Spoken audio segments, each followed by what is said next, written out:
एक बार की बात है, एक छोटा सा देवदूत धरती पर आया। वह बहुत ही भोला और सरल था। वह धरती पर सब कुछ देखना और सीखना चाहता था। एक दिन वह एक गांव में गया। वहां उसने एक किसान को खेत में काम करते हुए देखा। किसान बहुत मेहनत कर रहा था। देवदूत ने किसान से पूछा, आप इतनी मेहनत क्यों कर रहे हैं? किसान ने कहा, मैं अपने परिवार के लिए भोजन और कपड़े जुटाने के लिए मेहनत कर रहा हूँ। देवदूत ने कहा, यह बहुत अच्छी बात है कि आप अपने परिवार के लिए मेहनत कर रहे हैं, लेकिन क्या आप कभी भी अपने परिवार के साथ खेलते हैं? किसान ने कहा, नहीं, मैं बहुत व्यस्त हूँ। मुझे अपने परिवार के लिए भोजन और कपड़े जुटाने के लिए मेहनत करनी पड़ती है, इसलिए समय ही नहीं मिल पाता। देवदूत ने कहा, लेकिन अगर आप कभी भी अपने परिवार के साथ नहीं खेलते हैं तो वे आपसे खुश नहीं रहेंगे। किसान ने कहा, आप सही हैं, मैं अपने परिवार के साथ खेलने का समय निकालूंगा। देवदूत ने किसान को धन्यवाद दिया और आगे बढ़ गया। अगले दिन देवदूत एक स्कूल में गया। वहां उसने एक शिक्षक को बच्चों को पढ़ाते हुए देखा। शिक्षक बहुत मेहनत कर रहा था।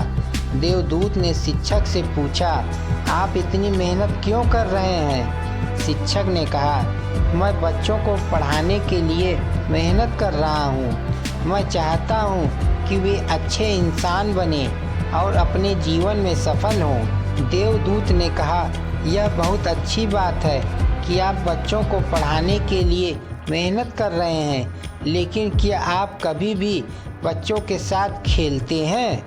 शिक्षक ने कहा, नहीं, मैं बहुत व्यस्त हूँ। मुझे बच्चों को पढ़ाने के लिए मेहनत करनी पड़ती है, इसलिए समय ही नहीं मिल पाता है। देवदूत ने कहा, लेकिन अगर आप कभी भी बच्चों के साथ नहीं खेलते हैं तो वे आपसे खुश नहीं होंगे। शिक्षक ने कहा, आप सही हैं, मैं अपने बच्चों के साथ खेलने का समय निकालूंगा। देवदूत ने शिक्षक को धन्यवाद दिया और आगे बढ़ गया। देवदूत ने गांव और स्कूल में और भी लोगों को देखा। वह हर किसी से पूछता था कि वे क्यों मेहनत कर रहे हैं। हर कोई अपने परिवार के लिए या अपने जीवन में सफल होने के लिए मेहनत कर रहा था।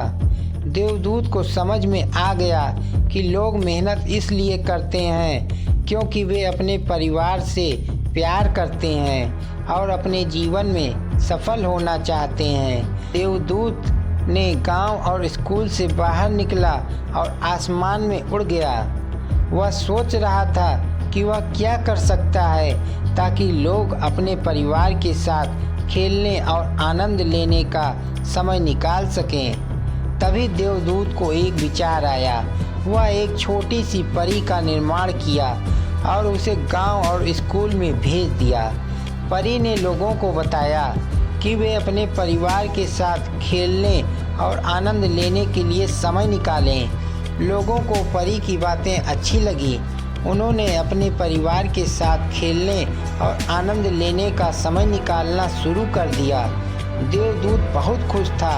उसने सोचा कि वह लोगों को एक अच्छी सीख दे पाया है। इससे हमें यही सीख मिलती है कि हम चाहे कितने ही व्यस्त क्यों ना हों, लेकिन हमें अपने परिवार के लिए हमेशा समय निकालना चाहिए। धन्यवाद।